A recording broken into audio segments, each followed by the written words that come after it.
Hello, everybody, and welcome to the Sports Card Advantage podcast. I am Jeff, and that is Bunk. What's going on, Bunk? What's up, Jeff? How we doing? We are good. Football is back, so there could be nothing else wrong with the world because we got to watch a full slate of games on Sunday, along with this past Thursday and Monday, and then we only have another 2 days to wait until we're Thursday night football again. So I'm not complaining.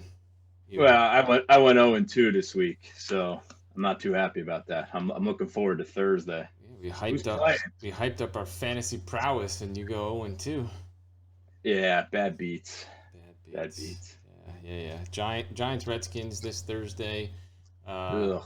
not much for hobby implications, and as Giants fans, it was pretty sad to watch Daniel Jones suck an egg on Sunday and literally take the Giants out of contention to win that game. So Yeah, sell your Daniel Jones stuff while you still can. yeah, if you can get any money for it. I mean, granted, it's real early, but he fumbled the ball. Didn't look like he was going to be able to move the ball up and down the field.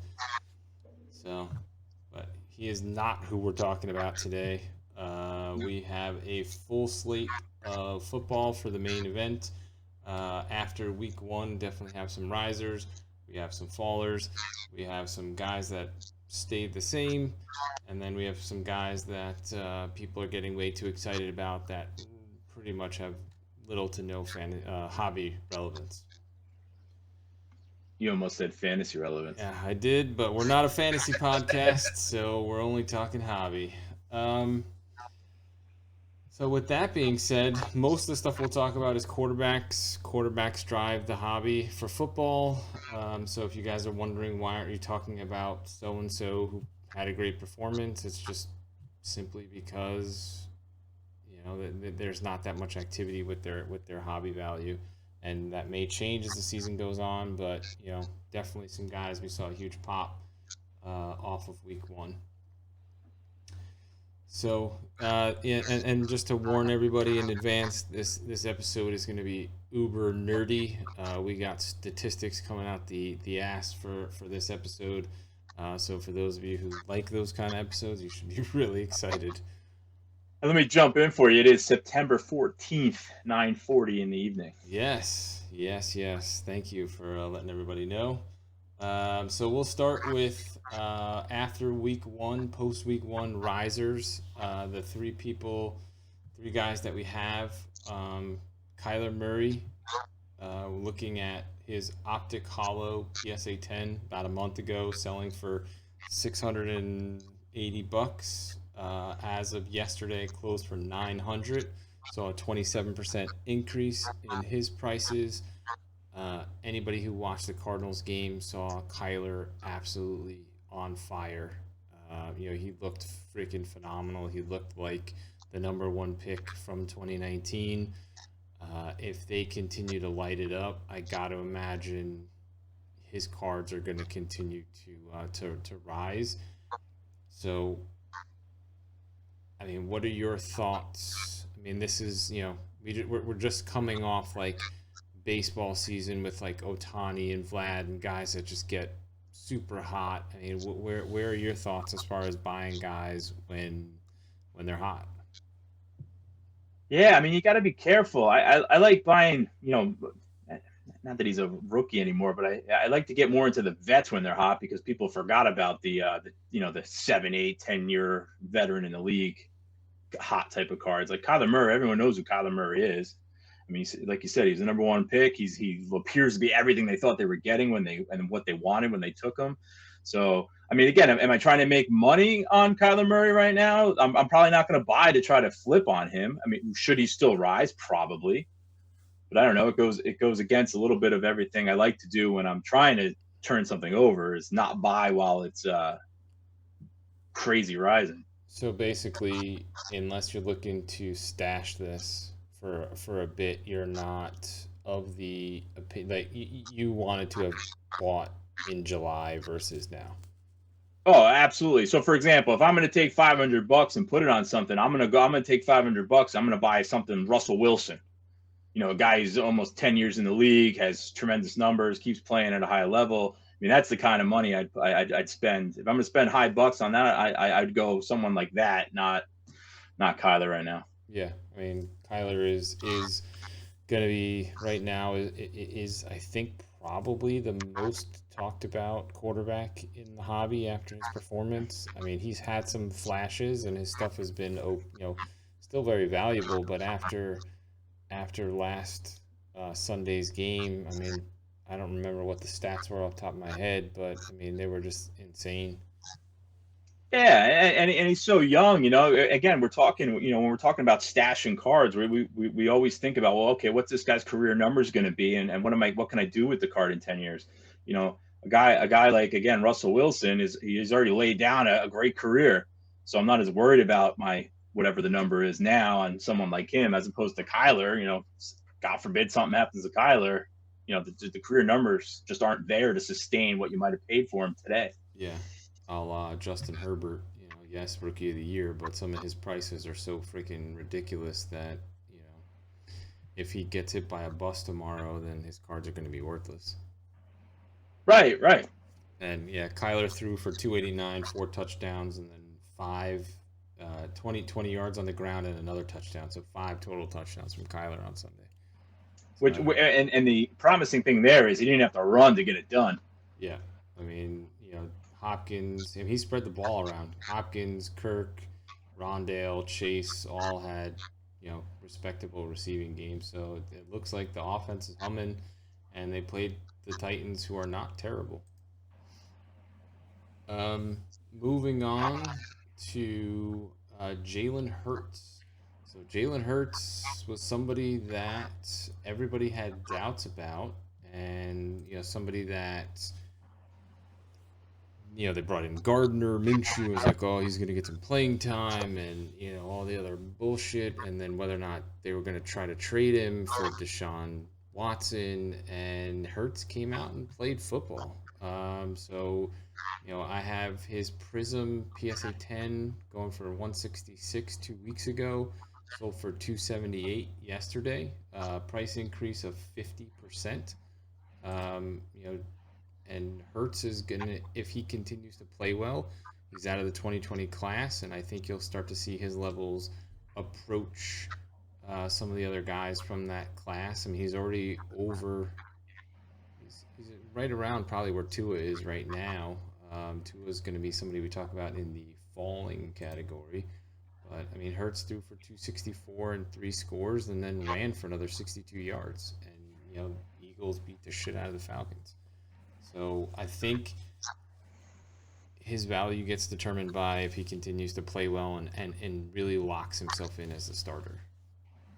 Yeah, and then so if you are going to gamble a little bit with one of these quarterbacks here, a guy like Hurts still on the much more affordable side than Murray. He plays in a much larger market in terms of being a sports town, right? And So a much worse division. yeah, but again, eyeballs or potential buyers are there's probably a lot more could be more on Hurts if he's playing well than the out of towner looking at Kyler Murray, for example. Yeah, absolutely. So if I, Hurts, okay. If I think that he's going to steamroll the division right now and he's going to play at a high level, his cards are affordable. I think there's some room to be made there. Yep, and there are definitely some Hurts cards out there that are that you potentially can get raw and grade, or that are like patch autos that haven't gotten too out of control yet. But I think as the steam builds, if he puts together another couple of games and the Eagles are winning, I think his stuff starts to get to the point where you're not really going to look to buy it until off season. Yeah, and he's the type of guy you want to make a few bucks on Jalen Hurts. I think you can. I think you got it. That's something where I would say, okay, I'm going to buy a couple lots of his. I'm going to get 8 to 10 cards in a lot, and I'm going to put the work in, maybe sell them individually or break it down a little bit. And if he continues to play well, you can make some money on there. Yeah, absolutely. Doesn't always have to be huge turns right away. If you're willing to put the work in and you love cards, then I do it all the time in baseball because I just know baseball well. But Hurts seems like a good candidate there. Yeah, and I think that he still has a fair amount of people that are doubting him. I looked at a mock draft earlier today for next year, and they had the Eagles going quarterback. So it's like, obviously there are people that think that he's not going to be the guy. So there just seems to be more doubters, and when people aren't sure, then the hobby value reflects that. So I think it's just going to be a determination on how well he plays, and whether, until he locks himself into that starting role where people believe that he's the starter, then there's opportunity there. Yeah, and then listen, he looked like he had a good relationship with Devonta Smith week Yeah, one there, so that's something to keep an eye on. Both of those guys together, so yep, we'll see. But absolutely. it definitely belongs in the riser category. Yep, if he gets in a groove with Smith, Jalen's second year, Smith's a rookie, that could be for years to come for those guys. Last but not least, it was such an anomaly for this. Is Joe Burrow. It seemed like literally up until the day before kickoff Saturday that Burrow's cards were nosediving. So for full transparency, I started doing some research for the show and doing some other stuff and looking at prices of things, and I noticed that Burrow stuff was continuing to just fall off. So, we decided we're going to try to grab a couple Burrow cards on Saturday and see how he plays on Sunday. And then if he obviously plays well, then we're going to try to flip it, as soon as we get our hands on the cards. So we wound up buying an Optic Hollow Burrow Raw for like $70, and then a Burrow Silver PSA 9 for $312. And I mean, the raws on Burrow were all in the 400s. The PSA 9s were selling in the 400s, and we were able to get it auction style on eBay for $312. As soon as he took the field on Sunday, played well, threw for he throw for close to 300 and a couple touchdowns, I believe. I mean, the main thing that he had to prove to people was that he was back, that he was going to be able to lead the team, throw the touchdowns, live up to the number one pick hype, and I think he did that.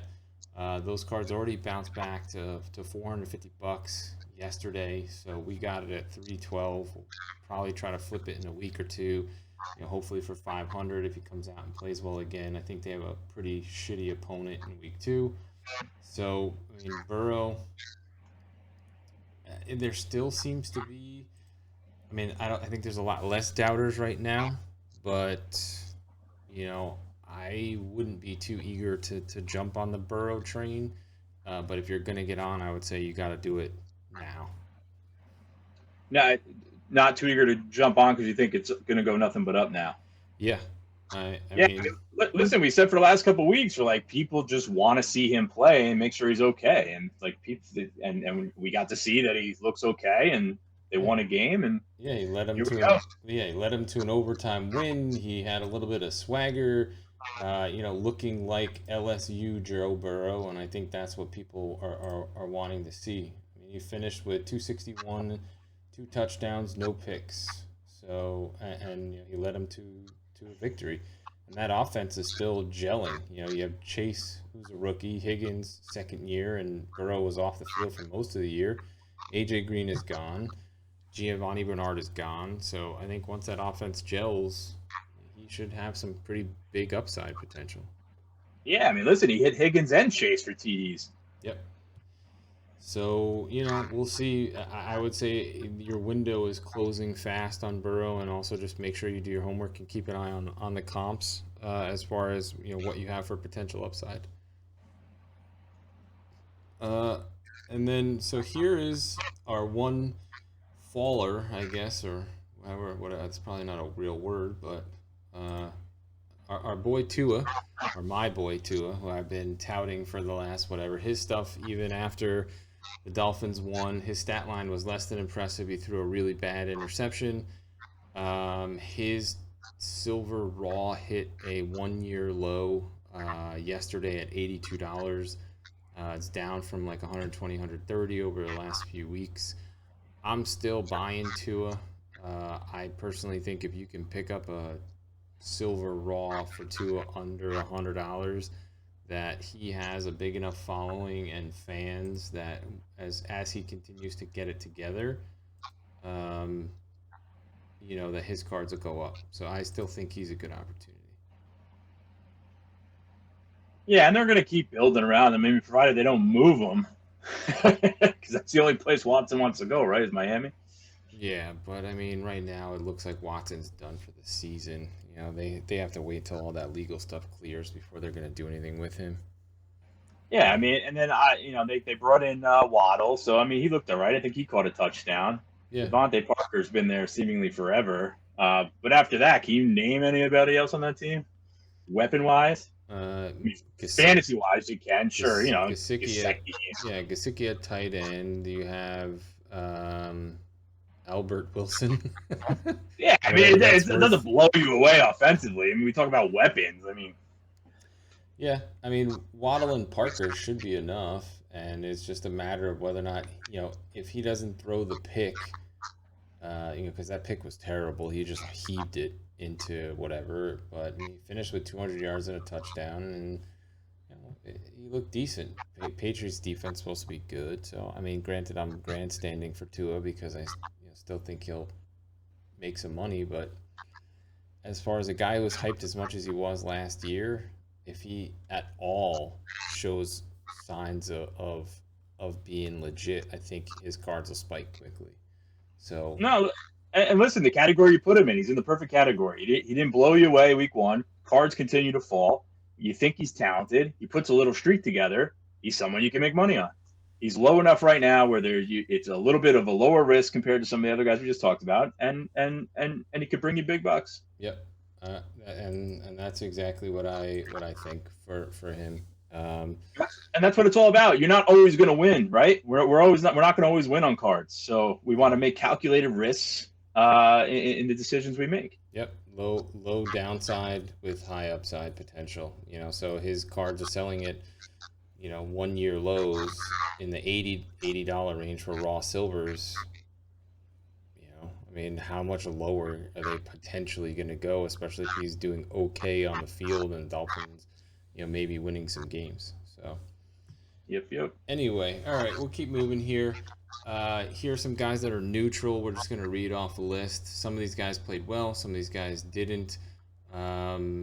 Mac Jones, Josh Allen, Aaron Rodgers, Dalvin Cook, Christian McCaffrey, Trevor Lawrence, some big names there as far as guys who either played well, played okay, or played terribly. Aaron Rodgers, most notably in that group, and we did not see much movement from their cards. The one person who I didn't look up was Herbert, because Herbert didn't exactly light the world on fire, and his cards were very high priced, so I did not look to see where his stuff went. I mean, he had. I watched that game because he's my quarterback. So I watched that game, and I mean, he threw for like 350 yards. I thought Maybe, he maybe was I'm moving the ball on Washington pretty good. They just couldn't put it together. maybe I'm mistaken as far as how well he actually played. Hold on. Yeah, I mean, he only threw for one touchdown. So I mean, that's that's all anyone cares about. How many touchdowns does this guy throw? Well, that's the thing. I mean, where his cards are priced at, I mean, they're very high as far as the price is concerned. So it's just like, there's a lot of expectations there. Yeah, he threw for 337, a touch, and a pick. So nothing fantastic, that's for sure. Yeah, I mean, listen, on the road in Washington, tough place to play, good front four. sounded sounded exactly like I sound about Tua, trying to justify his performance. I'm only justifying it from a fantasy perspective. I literally own. I don't think I own a single Herbert card. Yeah, no, I mean all this stuff's been so expensive. Let me just take a quick look at But yeah, to your point, to justify where his prices are currently at, I'm not looking to buy off week one. So it looks like Monday his cards were down a little bit. There's an auction, Prizm PSA 10 auction closed 456 on Herbert, but then there was another one that closed for 555. But it looks like his stuff his stuff bounces around pretty good. But yeah, I mean it's flat. I wouldn't say it's up or down. But if you look at the overall trend here from March of last year, March of this year, it's pretty much been going straight down. So, right now, if he comes back, I don't know where his stuff's going to go just because it was so high. But in relation to, Burrow, let's, for example, I think they're pretty similarly priced at this point. It used to be a fairly large gap. Actually, no, excuse me. Burrow's still at 300 and Herbert's 450 to 500. You're talking Prizm Silver 10s, correct? Just base, Prizm base Oh, 10s. just base. All Yeah. right. Silver, um, Burrow's at 2,500 and Herbert, I think, is like double that.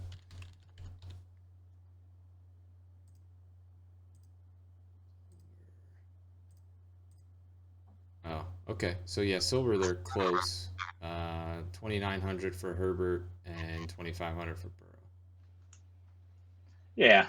I mean, it'll be fun this first month of the season to kind of get a body of work together and see how teams are looking 4 to 5 weeks into the season, and then you get a better grip on card prices. Plus, you can have more products released in that time frame too, to where the attention will be going to the 2021 class.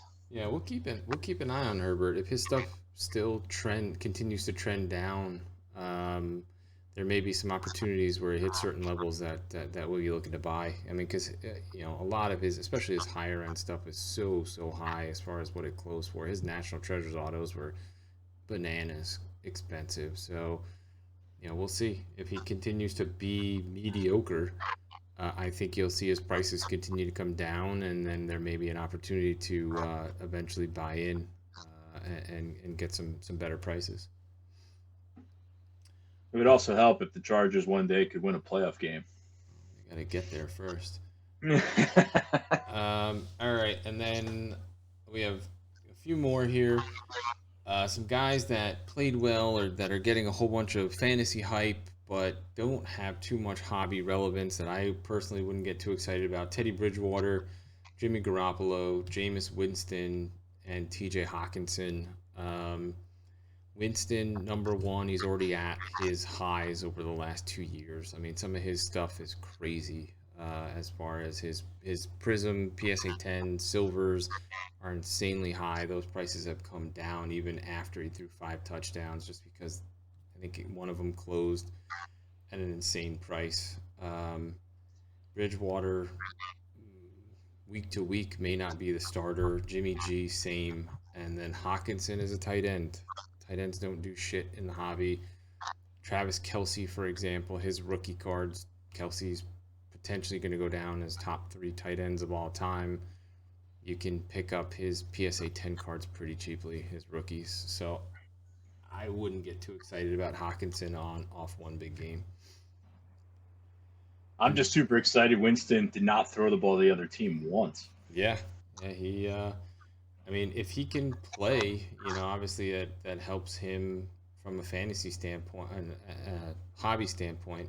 But his stuff was already so inflated once he got named the starter. It's already been baked in to the prices. Yep. All right. Last but not least, if you can find it, 2017 Corey Davis. Davis looks like he has got a solid connection with Zach Wilson. Jets are going to get a ton of hype. But there's 19 PSA 10s for Corey Davis, and the last one sold a long time ago. So if you can find one or one happens to come up and you can get it at a decent price, might be an interesting stash. But I don't know if you'll be able to find one. Yeah, and he's a Jet, so I'm good.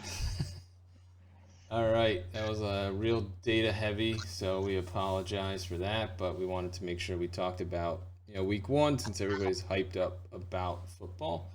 We're going to change gears real quick to our investment of the week for baseball. Take it away, Mr. Bunk. Yeah, we'll keep with the theme of our playoff-bound teams. We'll check in with the Dodgers here and Mookie Betts.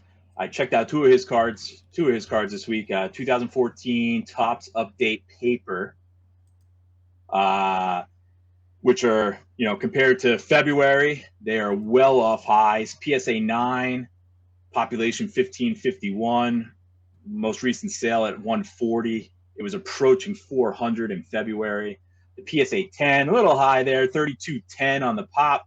Last sale at 315, but it was over 1K in February. So we're looking well off his highs here. And then I don't know if you're showing those on the screen, Yeah, sir, or yeah, not. yeah. I'll move I on. got the Okay. charts up. I mean, from what we're seeing, short-term support, it's right around the levels that it was through most of 2020s, and it's just sitting here.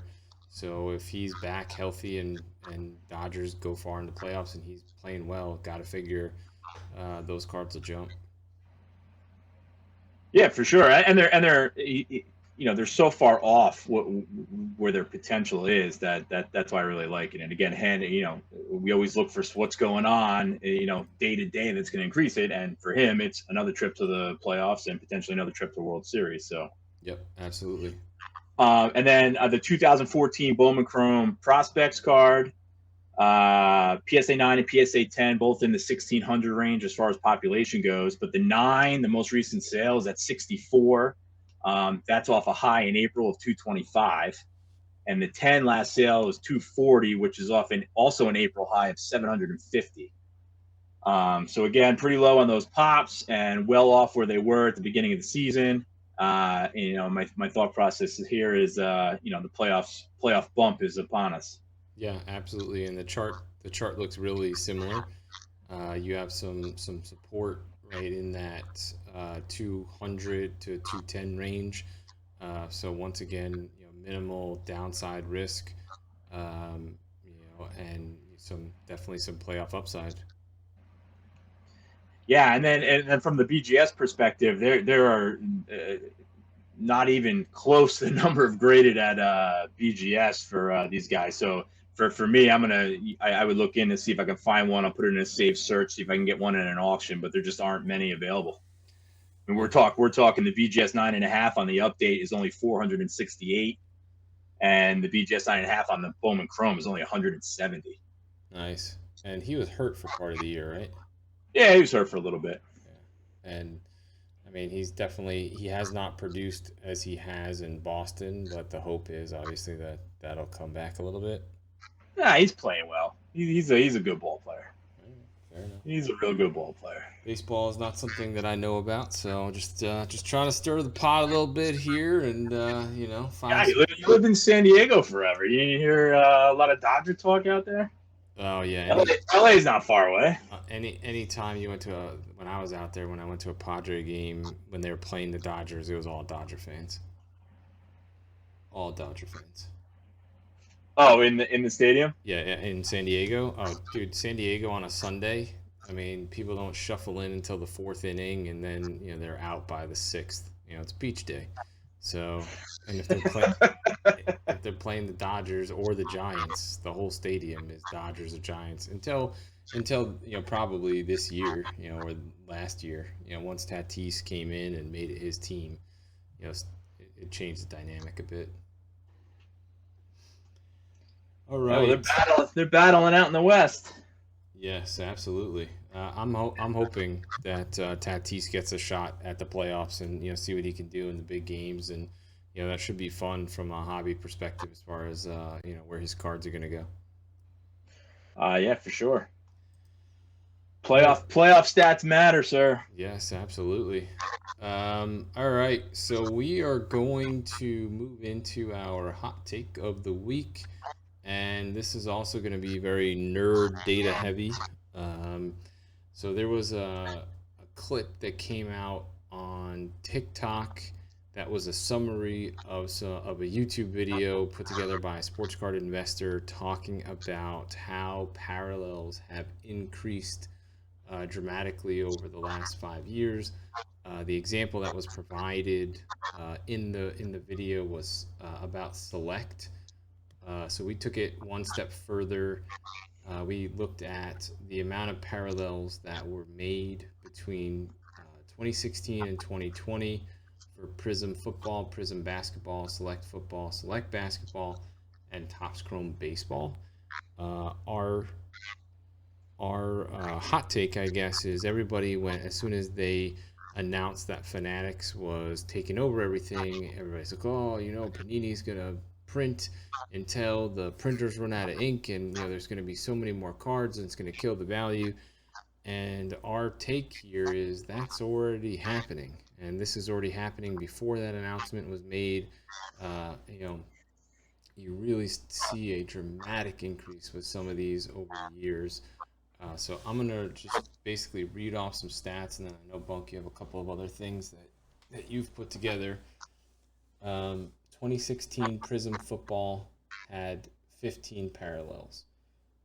2020 Prizm football had 54 parallels, a 260% increase.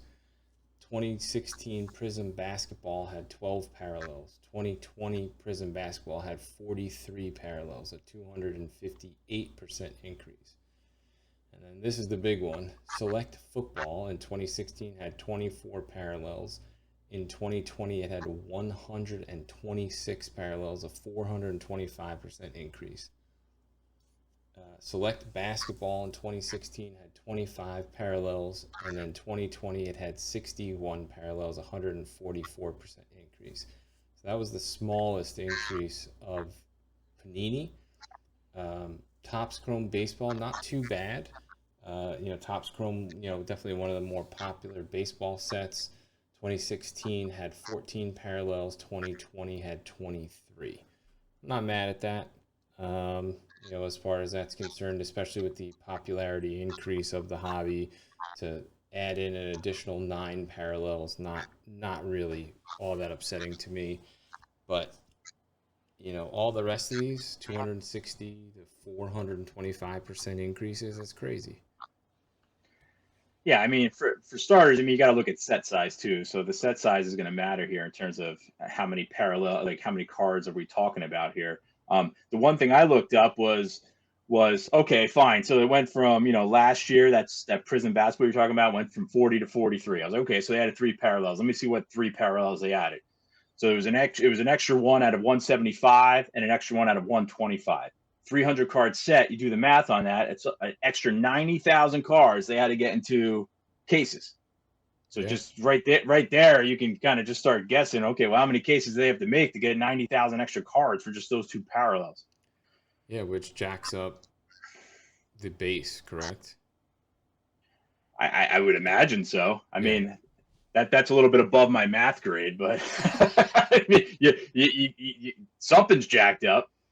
I mean, Yeah. I look at this a couple ways too, and then select football going 126 parallels. How many green shimmer sheep tiger snake parallels do I need of Justin Pugh when I'm paying $900 for a box or whatever it was? Well, didn't they add some more animals this year as well? I don't know. I mean, from me being an old school collector, I don't talk much about him, but it's come up a few times. But I have a massive Adam Dunn collection. I try to collect one of everything he had, and if I was dealing with this crap now, where I got to get 900 different purple shimmers from Select, I'd be going nuts as a player collector. So I think from that point of view, player collections are going out the window. No one's collecting players anymore, like in terms of trying to get all their cards. I Oh, mean, maybe it's I was the only dumbass it, trying to do that, but it's uh, impossible. I mean, it's that impossible. was friggin' fun to me. I still do it every time I see it done. I don't have it. I try to pick it up. You can't do that anymore. Yeah, I mean, not only I'll go that, but nuts. some of these are expensive. I mean, some of the top 5 or top 10 of these parallels for bigger name guys, not necessarily Adam Dunn. You probably get Adam Dunn parallels for cheap, but I mean, anybody else that's of a bigger name to try to get some of the gold or you know Genesis or some of these other freaking parallels that you're talking thousands of dollars. And And and all these unnumbered parallels, are they all the same rarity? Am I just supposed to look at a list and know how rare they are? yeah, I mean, nobody Are knows. they just selling? Because that one's pink, it looks cooler than the green icy looking one. Well, I mean, a lot of that, yeah. I mean, color blasts and tiger stripes and all these, those aren't numbered. All right, we are picking back up here. We had some audio difficulties. Bunk's mic just got too hot with him ranting and raving about parallels, so everything literally just dropped out. So we're picking back up here. As you were saying, parallels, 90,000 cards, boxes, cases. Um, not being able to keep track of everything and collect players, I believe, Yeah, is where we left off.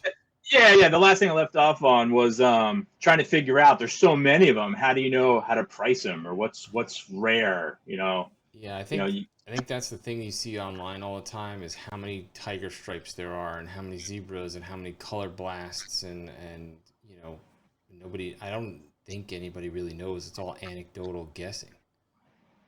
Right. I mean, you just got to go by, after the first couple of weeks or the first couple of months, you just go by how many are actually physically for sale and how many have sold, and you kind of get an idea. Is it 10? Is it 25? Yeah, If we had somebody email us. He just got a 2021 Mike Trout Tiger Stripe in the new Prizm product. And he's like, he emailed. He's like, how much is this worth? And I looked around. There's no other sales. There's nothing comparable. So I was like, I have no idea.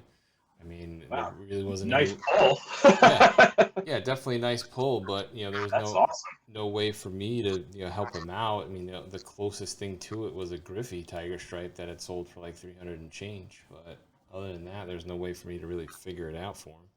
Yeah, I mean, unless you're going to eBay, you're just going 99 cents and rolling the dice on an auction. I mean, obviously it'll fetch what it's going to fetch if you put together a good listing and end it at the right time. But I mean, there's so many parallel. Yeah, I wouldn't even know what I have. Yeah, yeah, and we'll circle back here and wrap this up. But bottom line is, we'll be able to start seeing in another couple months when the 2021 football products come out. What those look like for the amount of parallels that are in there, and whether or not these numbers are going to continue to go up. But I mean, for those of you that were worried that Panini was going to start overprinting. That has already happened. That has already started, and you have to figure that these numbers will continue to go up, and it'll just be interesting to see what happens, when Fanatics takes over and whether or not they curtail that a bit and try to get it back under control. Yeah, and I'm trying to think of some positives of all these extra parallels. I mean, is there certain colors and designs that are going to bring different people in, and they're like, I want to collect all this kind. I mean, that's really what it comes down to. If it's bringing more people in to push the product, then that's a good thing. Yeah, but the problem to me, at least for me, is just like if you're gonna do that, fine, but only make one parallel in one color. There's like green laser and green shimmer and green disco and green this and green that, and that's in like four different colors. And it's just Half, like, half the time, forget if it's rare or not. Half the time, I don't even know what it is. yeah, well, I mean, because the green, I think we were doing this with a Tua card that I picked up at National. There was a green, an orange laser, an orange disco, and an orange something else, and we couldn't figure out which one it was. And right, and if you looked at graded versions, so here's a pro tip for you. If you're not sure what something is, find a graded one that looks like, and you can see how Panini, Beckett, and all the companies what they put on their label for it. yeah, Um, but some of them I was like, oh, it's this, and then I look at the label, it's the same card, but no, it's not this, it's something else. So yeah, I know that it's confusing. we had some problems with that, and that, but we'll see. I But have to listen, imagine. the diehard basketball and football guys, where the parallels are off the wall. I mean, I haven't heard too many negatives about it, other than yes, watered down, yes, overproduction. But in terms of a collecting standpoint, some of them are really into it. Yeah, I mean, but at the same time, 54 parallels for football and 43 parallels for basketball for Prizm, and then 126 for football for select is just ridiculous, and 61 for basketball. I mean, you can't keep track of all that stuff, and at some point, But it's all selling. The boxes, big bucks, and they're all selling. I have to imagine though that at some Not point, secondary. I'm talking about when you're buying the box. yeah, but I have to imagine at some point these box sales are going to go down because people they're not pulling big enough hits, and I think at some point the hype and the thought that you're going to pull something huge, there's only so many times you can get kicked in the nuts, and pay freaking a few $100 to get into a select box break and wind up with a whole bunch of parallels of scrubs that you can't sell for shit. Oh yeah, I'll get kicked in the nuts all day for $100, but for 500, 600, that's gonna get old real soon. Yeah, I mean the select boxes were still really expensive when basketball came out, and you know, in my opinion, there hasn't been too much that I've seen hit social media from those select boxes that is all that exciting. So I don't know. We'll see. But baseball at least, staying relatively flat and being somewhat respectable, at least on the top side of things. So as I said, we'll see this year when the new products come out, and we'll continue to update this sheet and give you guys some updates when new products come out. So now is the time for us to be able to do Sports Card Advantage podcast business, which means announcing last week's winner of the secret card and then doing this week's secret card choices. So for that, while I'm figuring out who this week's winner is, why don't you figure out some choices for me? Because I don't know if we prepared that at a time. Oh, well, lucky for you, I might have a few things right here, but I wasn't prepared for this. Well, why don't you pull something out of your ass and give us something we can work with? And in the meantime, give me a number between 1 and 10. Let's go the Mick, number 7. Number 7. All right. 1, 2, 3, 4, 5, 6, and 7. All right. 7 times. Neil G. Neil G, you are our winner. I will email you, get your address, and we will send you out your card. Well, what did Neil pick? I don't know. I gotta look Oh, all it up. right. I thought you had that in front. Oh, you just did the random. I'm sorry. Yeah, I just did the random, but I can tell you what Neil picked. Give me 1 second while you're finding cards. I'll tell you who Neil picked.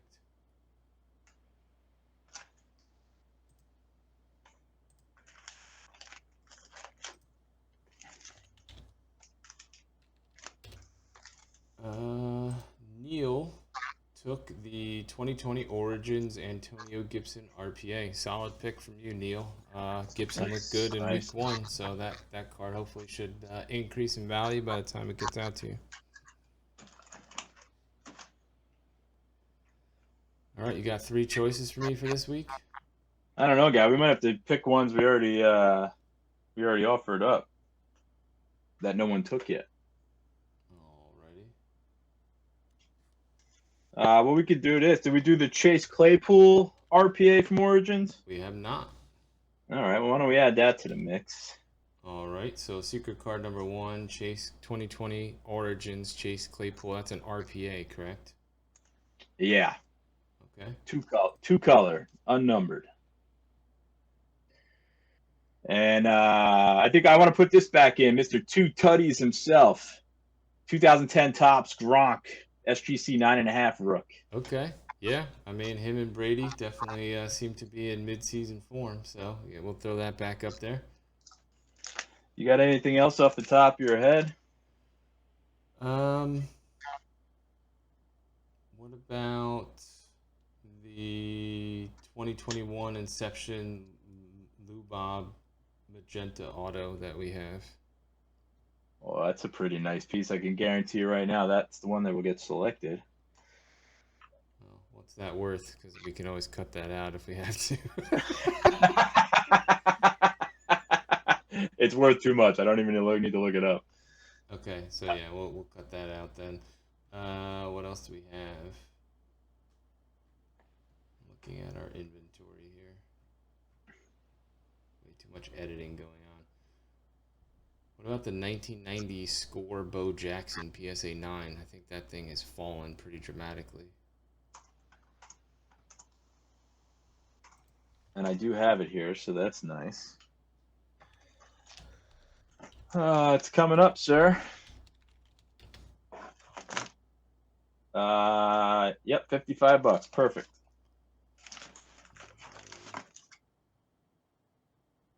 Cool. Yeah, it looks like some of these have gone for less than 50, so.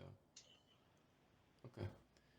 And the third card will be a 1990 Bo Jackson PSA 9. It is the score where he has the football pads on and the baseball bat over his shoulders. So once again, send us an email, info@sportscardadvantage.com, info@sportscardadvantage.com for just let us know which card you want, and we will do a drawing for next week. Let us know by Tuesday at 9 p.m. Some other Sports Card Advantage, just a quick request for those of you out there that are fans of the podcast. If you possibly can, hop on to Apple Podcasts, find us on Apple Podcasts, and leave us a review. Definitely trying to help raise the profile of the podcast. This past week's episode was our most listened to episode yet, so thank you guys for continuing to tune in and helping us spread the word. But if you can hop over to Apple and leave us a review, that would be awesome. And then we will close with this week's peanut gallery and an interesting question that came in as far as what to do with somebody who wants to take cards from one grading company that are already in a slab and submit them to another. The question is, do I cross over? And then for those of you who don't know what crossover means, meaning taking that existing slab. So let's say you have a BGS 9 and you want to submit it to PSA. Crossing over means you submit the slab as is to PSA 9. They will evaluate it and crack it and then put it in a PSA slab based on whatever they grade it as. And then the other option would be to crack it yourself and then to resubmit that to PSA on your own. So I'll let you open up here as far as what your thoughts and opinions are of this, and then I'll throw my 2 cents in. Yeah, I mean, I've seen enough horror stories of people of some significant downgrades with the crossing over.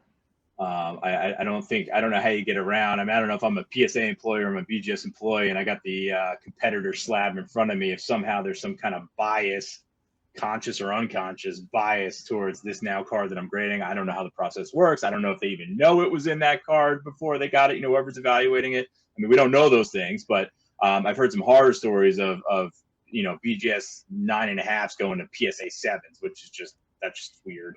And vice versa. I've seen horror stories in both examples.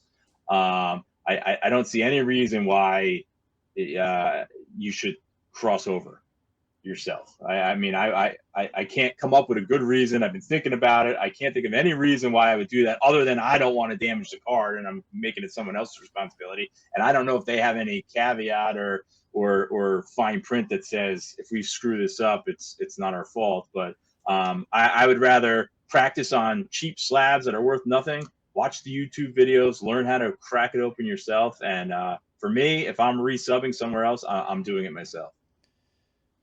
Yeah, I'm in the same boat. Also, have read multiple horror stories and also have the same logic in that, if I'm sitting at PSA and the BGS 9 slab comes in, I'm not going to give it anything better than a PSA 9 if you're lucky. And then otherwise, I think you're right that they're going to be scrutinizing it more.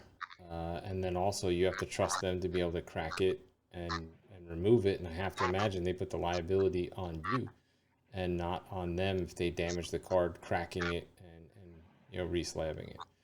So I think the only downside risk to cracking it yourself is just that, is cracking it. And potentially, you run the risk of damaging the card. Right, and listen, and PSA doesn't care because they're crushing it right now. But I mean, they've got to know over the years. I'm not the only one who complains about all the tens, all the tens, all the tens, right? So they've got to know in the back of their heads if some of these crossovers get out on social media and forum, blogs and forum posts and stuff, and people are showing, look, my BGS now came back lesser grade. PSA's tough all of a sudden. That's good PR for them. Yeah. So, and vice versa. I mean, who knows? I don't know if they do that, but I mean, I mean, would that surprise you if the companies did that and picked out a few to give a lesser grade just to give you the perception that they're not an easy grader? Yeah, I mean, Can't prove it, but I mean, you got to imagine it probably happens. yeah, I mean, I think I think that there is a ton of arbitrage opportunity of buying BGS nines and submitting it to PSA, hoping to get a PSA 9. I mean, what the example that we were looking at the other day was what the 93 SP foil Jeter. Yeah, the 93 SP Jeter, your BGS nines were what, in the Three, $300-400 range? yeah, 375 400. Right. A PSA 8.5 is triple that. A PSA 9, a PSA 8 was 3K, I think, or something crazy. I forget the numbers, A but PSA 9 was 3,000. PSA 9 was 3,000. A PSA 8.5, you were still going to triple your money potentially. Yeah, so it's just crazy. There's a couple cards that have anomalies like that, and I urge you to go and do some of your homework on that because they exist. You can find them. But what are the odds that BGS 9's coming in at a PSA 9? I don't know. I just don't know. Yep, and we will attempt to figure some of this out here in the next month or two. We're going to be looking at making some content on this and finding some of these arbitrage opportunities and sending them and doing some content on them. But you know, I've read also some people that are big into buying SGC 9.5s and submitting those to PSA just because you know they're going to take a shot. SGC 9.5s usually sell for Crap. yeah, nothing. And you know, you have an opportunity to submit it to PSA. PSA 9 probably you'll get more than an SGC 9.5. And for I whatever think in a lot reason, of cases, yes. yeah, and for whatever reason you get a 10, I mean, you probably have tripled or quadrupled your money on that. So, you know, I have to imagine people are cracking slabs a lot and submitting things to PSA, especially as you see PSA prices come down. I think personally, people are going to submit less and less to SGC and um, HGA, and everything's going to start going back to PSA because of the value. Yeah. I mean, again, I can knock them all I want, but I can't knock it. People want PSA slabs, and they sell for more. Period. Yep. I mean, and that's the name of the game. So yeah, we're gonna have some fun with this. I think we should do a whole bunch of BGS nines and predict what they're coming back at PSA. Well, we're gonna put your theory to the test that BGS is a harder grader than PSA, and you know we'll find some of these opportunities where there's 5x, you know, more than makes up for the $150 that we're gonna have to spend at PSA and take a shot. So you know we'll report back, and you know obviously we'll document all of it and throw some YouTube videos up and stuff on social, and you know we'll see if Bunk is actually correct and whether or not BGS is harder than PSA. Yeah, no pressure. No pressure whatsoever. It's all on you, guy. If we lose money, it's on your. It's coming out of your I tab. got it. I got it. Slam dunk guy. Slam dunk. Well, on that note, you got anything else you want to chat about? No, I'm good. I had a good shipping day. Caught up on all my shipping. I was pretty excited about that. Lots of cards going out today or tomorrow. Sweet. Well, that's awesome. So happy that you got a lot of cards out. Thank you all for tuning in. Episode 25 is going to be closed out. We will see you guys next week. Happy buying, happy selling, and good luck with all your week 2 fantasy teams.